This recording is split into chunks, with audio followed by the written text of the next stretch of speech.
யார் வேணால் ரெசின் ஆர்ட்டை சூப்பராக பண்ணலான்றதுக்கு நான் ஒரு எக்ஸாம்பிள். ஏன்னா இதை பற்றி எதுவுமே எனக்கு தெரியாது. நான் ஃபஸ்ட் டைம் ட்ரை பண்ணேன். ரொம்ப பர்ஃபெக்டாக கரெக்டாக வந்தது. சில டிப்ஸை ஃபாலோ பண்ணி நீங்கள் பண்ணிங்கன்னா சூப்பராக வரும். அந்த டிப்ஸ் என்னன்னு நான் உங்களுக்கு சொல்கிறேன். ரெசின் ஆர்ட் பண்ணுறதுக்கு நான் வீட்டில் இருக்கிற ஒரு பிளாஸ்டிக் மூடி அண்டு ரெசின் ஹார்ட்னர், ஒரு பிளாஸ்டிக் கப் அண்ட் வந்து உடன் ஸ்பூன் எடுத்துருக்கேன். சில்வர் ஸ்பூன் யூஸ் பண்ணக்கூடாது, ரியாக்ட் ஆகிடும். தென் ஒயிட் கலர் அக்ரலிக் பெயிண்ட் எடுத்துட்டேன். ஃபோட்டோ வந்து லேமினேட் பண்ணி வச்சுருக்கேன். லேமினேட் பண்ணாமல் வச்சுருந்தீங்கன்னா ஃபோட்டோ வந்து அதில் நனைஞ்சிரும். நெக்ஸ்ட்டு என்னோடய தாலி கயிறு, மாலையில் உள்ள பீட்ஸு, அதுக்கப்புறம் ரோஸ்லாம் வந்து நான் தனியாக எடுத்து வச்சுட்டேன்.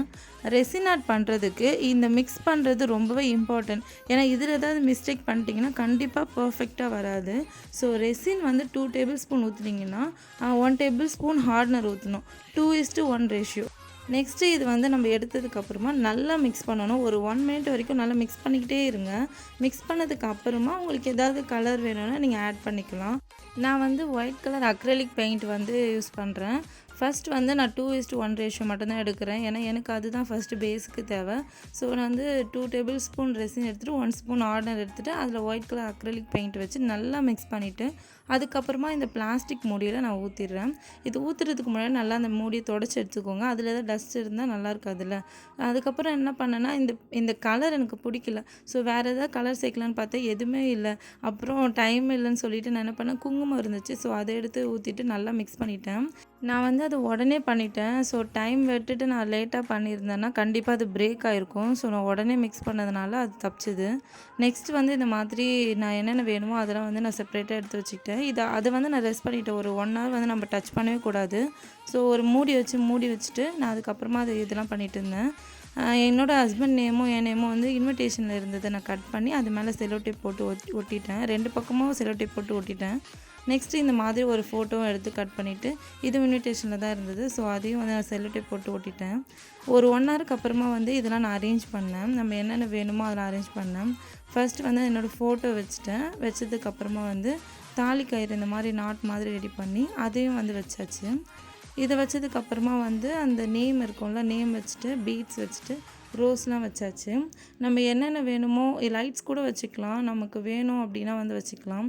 லைட்ஸ் இதுக்காகவே இருக்குது. ஸோ அந்த லைட்ஸை நீங்கள் வச்சுட்டு நீங்கள் இந்த ரெசின் ஆர்ட் பண்ணிவிட்டு அதுக்கப்புறம் நீங்கள் ப்ளக் பண்ணி போட்டிங்கன்னா நைட் டைமில் சூப்பராக இருக்கும்.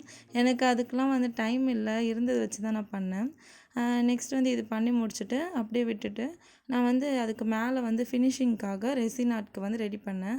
ஆனால் ஒரு 6 டேபிள் ஸ்பூன் ரெசின் வந்து ஊற்றிட்டு அதில் வந்து 3 ஸ்பூன் ஹார்ட்னர் ஊற்றிட்டு ஒயிட் கலர் கிளிட்டர் இருந்தது, அது வந்து ஊற்றி நல்லா வந்து மிக்ஸ் பண்ணிவிட்டேன். அந்த கிளிட்டர் போட்டோன்னே இன்னும் கொஞ்சம் ஷைனிங்காக சூப்பராக இருந்தது. லாஸ்ட்டு ஃபினிஷிங்கில் இப்படி தான் ஊற்றினேன். பார்க்கவே ரொம்ப சூப்பராக இருந்தது. அது எப்படி வரும் அப்படின்னு ஒரு க்யூரியாசிட்டியோடு வெயிட் பண்ணிட்டு இருந்தேன். நான் இதை அப்படியே ஊற்றிட்டு ஒரு 8 ஹவர்ஸ் வந்து இதை டிஸ்டர்பே பண்ணல. நான் நைட் ஊற்றிட்டு அப்படியே விட்டுட்டேன். அடுத்த நாள் ஆஃப்டர்நூன் தான் நான் வந்து ஓப்பன் பண்ணேன். ஏன்னா டிஸ்டர்ப் பண்ண வேண்டாம், நல்லா வந்து காயட்டோன்னு விட்டுட்டேன். அண்டு ஒரு மெயினான டிப் என்னென்னா, நீங்கள் இது பண்ணுறீங்கன்னா எவ்வளோ கஷ்டப்பட்டு பண்ணுவீங்க. ஸோ இதை நீங்கள் ஊற்றினோடனே எதுவும் மூவ் பண்ணிடக்கூடாது. நெக்ஸ்ட்டு என்னென்னா, இது மேலே ஏதாவது ஒரு பிளாஸ்டிக் மூடியோ ஏதாவது ஒன்று வச்சு நீங்கள் மூடி வச்சுருங்க. ஏன் நான் அப்படி சொல்கிறேன்னா, நீங்கள் தலை வாருவீங்க, முடி படும், அப்புறம் வந்து ஏதாவது டஸ்ட்டு படும். இவ்வளோ கஷ்டப்பட்டு பண்ணி டஸ்ட்டு முடியோடு இருந்தால் நல்லாவே இருக்காது. ஸோ இதை நல்லா மூடி வச்சுருங்க. இல்லைனா டஸ்ட்டு படாத இடமா வச்சுருங்க. இது நல்லா வந்து செட் ஆகிடுச்சு. அடுத்த நாள் அதை அப்படியே எடுத்து பார்த்தேன், வரல. ஸோ சைடில் வந்து இந்த கத்தியை வச்சு லைட்டாக கீறி விட்டுட்டு அதுக்கப்புறம் எடுக்கும்போது பர்ஃபெக்டாக வந்திருந்தது. எனக்கு ரொம்ப சாட்டிஸ்ஃபைடாக இருந்தது. நான் ஹாப்பியாக இருந்தேன். இதில் வந்து லைட்ஸ் கூட நீங்கள் வச்சு ஃபிக்ஸ் பண்ணிக்கலாம். இப்போ கூட ஒன்றும் இல்லை, நீங்கள் அது சைடில் வச்சு செல்லோ டேப் போட்டு கூட நீங்கள் யூஸ் பண்ணிக்கலாம். நம்மளோட க்ரியேட்டிவிட்டி தான். எனக்கு இது பண்ணதில் ரொம்ப ஹாப்பியாக இருந்தேன். நான் ஒரு கல்யாணம் ஆகி 1.5 வருஷம் அப்புறமா நான் வந்து இது பண்ணுறேன். இது ரொம்ப மெமரபுளாக இருக்கும் எங்களுக்கு. ஸோ இந்த வீடியோ உங்களுக்கு பிடிச்சிருந்தா லைக் பண்ணுங்கள், ஷேர் பண்ணுங்கள், சப்ஸ்கிரைப் பண்ணுங்கள், மறக்காமல் கமெண்ட் பண்ணுங்கள்.